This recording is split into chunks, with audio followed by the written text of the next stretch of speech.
Okay အားလုံးပဲမင်္ဂလာပါကျွန်တော်တို့ဒီနေ့ဒီ Radical Energy များအကြောင်းကိုနည်းနည်းလေးပေါ့နော်နည်းနည်းလေးကျွန်တော်တို့လေ့လာကြအောင်ပါ Okay ကျွန်တော်ကအဓိကကျတော့ဒီ Radical Energy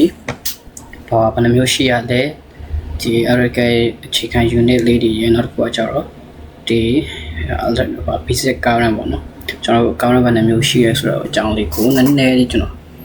share လုပ်ပေးချင်တာဖြစ်ပါတယ်အခုမြင်နေရတော့ကျွန်တော်ဒါကကျတော့ကျွန်တော်ဒီကဘာမှာလက်ရှိကျွန်တော်တို့သုံးနေတဲ့ဒီ power system တွေဖြစ်ပါတယ်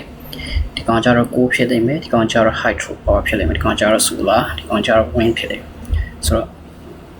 ပထမဆုံး slide ကျွန်တော်တွားကြအောင်ပါ okay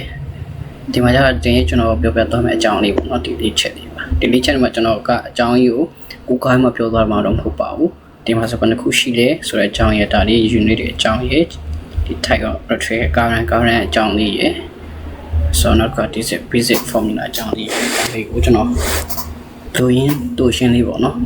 ရိုင်းကိုကိုင်းမှာအကြကြလက်ကြရင်းနဲ့ကျွန်တော်ပြောတော့မှာတော့မဟုတ်ပါဘူး okay တော့ဆက်ဒီကောင်ကျတော့ကျွန်တော်ရဲ့ဒီ father ကြီးပေါ့နော်ဒီလိုလေတက်စစ်parking ပြောလို့ရပါဘောနော်ဒီ Tom Edit စင်ဖြစ်ပါတယ်ဆိုတော့ဒီနောက်